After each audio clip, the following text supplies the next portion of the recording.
It's my feel-good breakfast show.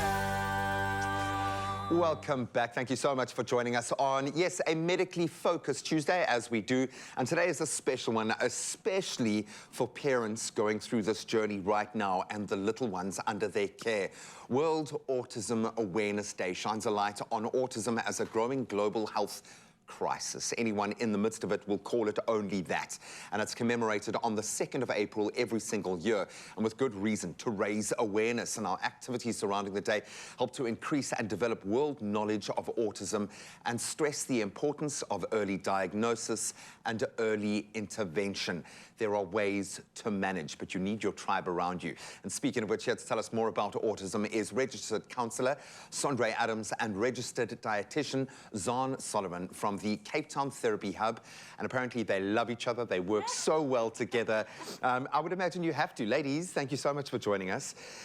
It's impossible for me to go through a conversation without putting my own life context in here. As a parent with 2 young children, one of the most terrifying things I think you think about when your child is first born, or even when you fall pregnant, you think, what if?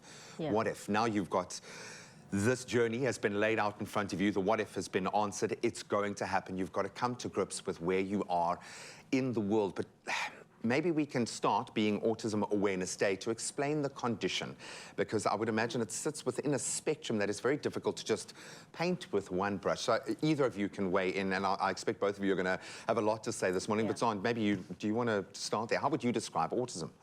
Well, I think Sondre would probably be better equipped, but it is absolutely a spectrum of many different neuro...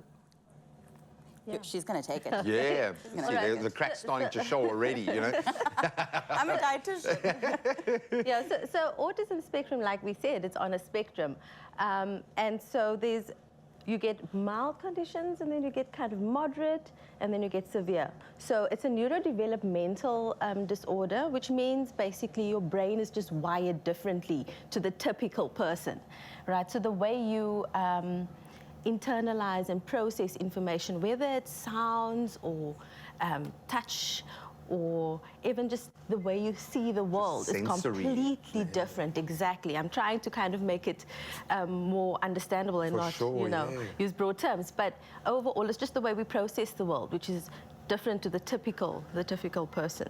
And a sensory overload at times that I think adults would struggle to comprehend. I mean, we're lucky, as adults, we have all of the tools to be able to deal with this overload of emotion, the sensory kind of information coming through. That being said, these are still little children that need to grow, they need to develop, they need the right kind of food in their bodies so that their brains can grow. I would imagine the role of a dietitian in this space becomes multi-dimensional. So how would you explain where you step into the process, and why is diet so important?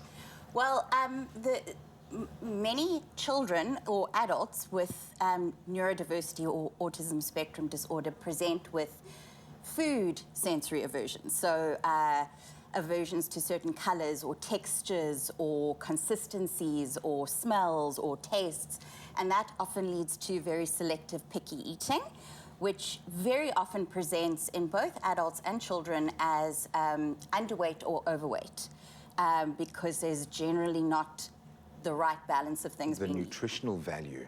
So the first step is to identify what's missing and how to address that, and then there's the supplementation route of other good things. And I would imagine every child, and I know we are going to constantly oversimplify in our attempts to try and understand, but it's like a Rubik's Cube where you've got to try and find the way in and unlock that. Do we know what causes the autism spectrum disorder, is probably the best way of describing it. Do we know why this is a part of the human condition? So there's no hard and fast solution or even reason. The etiology has not been determined, but research has kind of suggested that genetics and environmental variables do kind of impact the development thereof, but there is no real cause for it. It's not vaccinations. No, it's not vaccinations. We'll put it out there. Make that That very being clear. said, and before we get into the practical elements of how you would approach a case and each individual child in the family, because I suppose the family comes as a package deal, Yes. and you've got to deal with the parents as much as you've got to deal with that child. What are some of the big misnomers, some of the big myths out there that make your job more difficult? What do you think is the misconception around autism? Because we have this, I've met people on the spectrum. I have a feeling that I have at times of my life experienced this. Yes. Everyone is so different. What are some of the big myths out there? So the one that Zahn mentioned is actually one of the biggest, is that it is caused by vaccinations, which is not true. One of the other myths is that only rich people get autism. So it's like... No, only rich people, Jen, can deal with it Yes, in exactly. this way. It's detected in that way. And I think also in terms of support and treatment, also it's seen as something that only rich people can deal with. And so that's why it's important for us to provide psychoeducation. Another myth is that it's caused by only the mom or only the dad, and it is a mixture of genetics. So it could be carried down gene to gene. We are aware of that, but we're not sure exactly which gene or how. We just know it's inherited in some way. So many of these things seem to be almost a manifestation of us trying to figure out what's going on and needing someone to blame or something to blame or something to point the finger at. And as a parent, I can certainly understand that. There is a socioeconomic element at play here, and I've got to thank you for doing the work you do every day to democratize access to treatment. If you are going through this journey yourself right now, we'd love to hear from you. 063-408-8863. What has made the difference in your child's journey? We'd love to hear from you. It's my feel-good breakfast show. Welcome back. You're rejoining our health chats, and while there is not conclusive evidence, it is estimated that around 1 to 2% of the entire population in South Africa might indeed be autistic. To discuss this further, registered counsellor Sondre Adams and registered dietitian Zahn Solomon from the incredible Cape Town Therapy Hub are still with us this morning as we continue our discussion around autism. And Nirmala has weighed in this morning with a comment. We'd love to hear from her. Let's hear it. Good morning, Feel Good Expresso team. Mrs. Nirmala Devi, Mudli of Amkomas. A very, very, very interesting topic. I, for one, would like to know how early, since child has been born, would a parent or anyone around the child detect there are signs leading to autism, which, of course, would be later told after tests. So I do admire these parents. They are such beautiful children, but these parents have got a lot of patience. Stay blessed. Have a good day. Nirmala says one thing a day, and she drops it like that. Absolutely amazing question. So where do we start? As a parent, what are those signs that you look out for? So it can be detected as early as 12 months. Wow, Yeah. okay.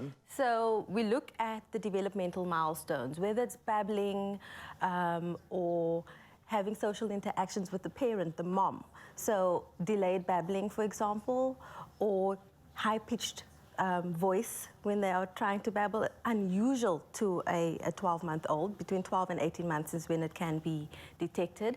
And then also the facial expression. So when you do the "Hi, my baby," for example, and the child just has a flat not being affect, mirrored. they're not able to mirror that. So they're not processing the information in the same way a typical... Those mirror neurons aren't being activated in that way. Exactly. So that's some of it.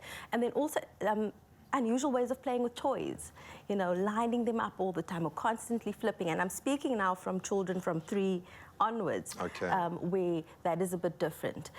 Toe walking is also something that often comes up. Now, just bear in mind, these are just some signs that need to be taken with caution, because my child walks on his, on his exactly. toes. Everything you have said, both of my children have done at some point. At And my some 3-year-old daughter does a lot of that sort of thing. But I suppose it's knowing a baseline of your child to a degree. Exactly. And it's also that understanding that every child hits a milestone at a different time. Exactly. But I hate to say it, as parents, you're going to always be stuck in that. It could be the worst thing ever, or it could be nothing. Yes. There's very little middle ground, it feels like, in those first few years of parenting.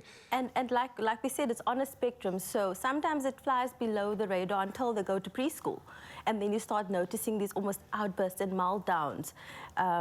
and you're wondering why is my is this child not happening? able to Yeah. regulate their emotions? So these are some of the signs and symptoms, again, with a bit of a disclaimer, you know, every child is different. And completely so. Now school, my son's just started at school, and how the schooling system has changed to embrace this kind of thinking is mind-blowing to me compared to where we're at. So I can understand how adults my age are walking around undiagnosed. But kids, I think that net, thankfully, is getting a lot stronger now. How do we approach the child then? When you start your journey of trying to understand their dietary requirements and how to unlock that key, that code, where do you begin?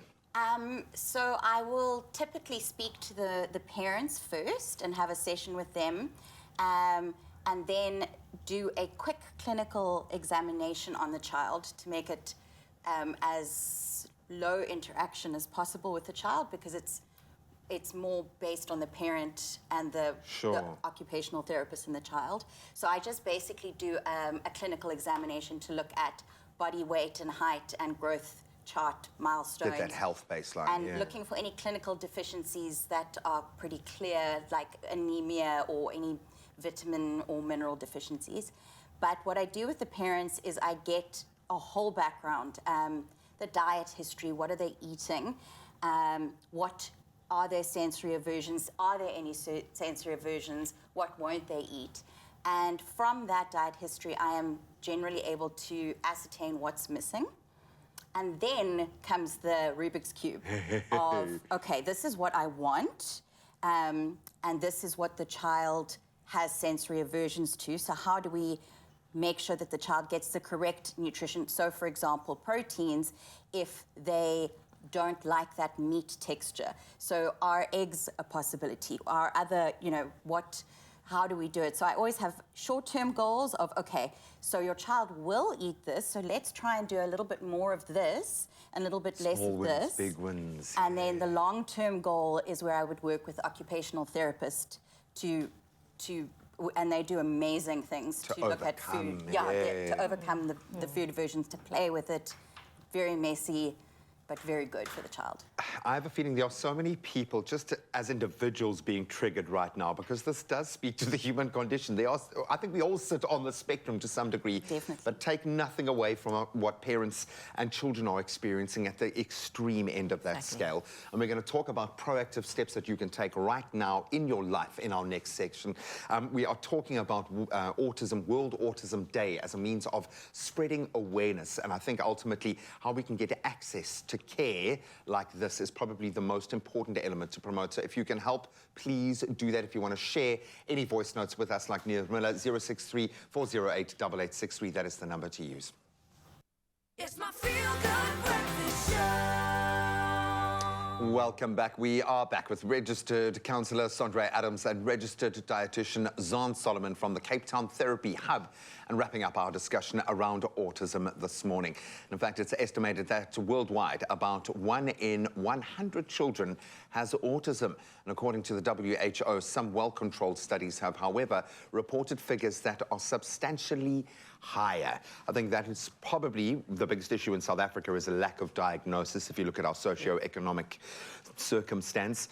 If you're a parent right now, and one of the kind of moments of our discussion has lit a light bulb for you, what do they do? A parent who suspects their child has autism, what's the first step? All right, so you could go to your local clinic, and they would then either do a screening. One of the nurses will be able to do a screening and then recommend that you see a developmental pediatrician or a clinical psychologist, who will be able to then do the full diagnosis. Again, screening is important, you know, those symptoms that we spoke about. But if you're not able to get to a pediatric a developmental pediatrician, you'd be able to go to a clinic, or even an MPO would be able to help. So Autism SA or the Neurodiversity Centre, all those places provide the opportunity for you to get screened. So there are people out there. We will keep those contact details up for as long as we possibly can on all of our social media pages. So advice for parents, because I feel like your conundrum sits more in dealing with parents than it does with the children and helping them through this phase. What advice do you have for parents who are going through this right now, or possibly about to start this journey? Well, I would just say that there is a lot of hope. There's a lot of positive changes that you can see in your child, it's really, there is a multidisciplinary team that deals with this, and they each specialize in a different area. So you're going to be, the idea is that the parents and the child are really going to be held don't listen to what you read or hear on social media. Children with autism spectrum disorder can have very productive, functional, happy lives. And it's just the earlier you start intervention, the better. And a lot of parents are very scared of the word or the diagnosis. For sure. The label. You might have come up with a diagnosis with that one. Thank you. No, but I understand exactly what you mean. For fear of just hearing that diagnosis, they will not go and get it. But a lot of them then actually go through the treatment processes of the occupational therapist and the psychologist and the speech therapist, without accepting maybe the diagnosis. But that's fine. You don't have to label things. Just completely. There is a lot of support out there, and it's not just for the child. For example, the occupational therapists help you with structures and routines at home, practices that you can put in place to make your child more comfortable. Just simple things that you wouldn't have thought of yourself, and it's amazing. Because you're specialists. There is a reason why you have all been brought into the same room together, and I'm starting to understand this ecosystem a little bit better now, and how we can plug into that. And I think the main drive needs to be giving more and more children access to this. What advice do you have for parents who are going through this journey right now? When we look at how multidisciplinary this space is, what's your Look, final word? It's also important to recognize that each family dynamic and culturally it's different. So in some cases you might have stigma attached to it. So parents might be aware or have the diagnosis but not disclose it due to the child being stigmatized or just ostracized in some way. So then we would go the route of dealing with those so-called symptoms, the signs, and working around it so that that child or adult can then adapt. So that they are more able to function in the typical world. But it is important to have that diagnosis as well as to create awareness within the education system, for example. So if teachers know your child struggles with A, B, and C, they'll be able to better support. Again, psychoeducation is important. So encourage the parents and family members as a whole, because it takes a village, right? For sure. To inform themselves and get more information. Support groups are available not only for children or the parents, but siblings as well. It's important because sibling rivalry steps in. Well, they're going to be going through that journey together, regardless. Why is my sister getting more attention than me? So to understand and to support the family as a whole. I think that is very important. Just hearing both of your perspectives, to know from a parent's perspective that the health of my child can be looked after despite the complexities, to know that there is this network around that can answer those questions and just help us get back to our version of normal. And trust me, no one has a normal, okay? Everyone is slightly different. Let's get one last comment in here from Bronwyn Kirkpatrick. She says, good morning, thank you for this. I have 2 daughters who both have autism. The world needs to know about it as it's a real thing. More needs to be done, especially if you have teenagers or young adults. I can imagine, Bronwyn, how complex that becomes. So thank you so much for sharing your thoughts. We are sending so much love to your beautiful family. There is a tribe waiting to wrap their arms around you if you are going through this. Do not be scared of the diagnosis. No one needs a label.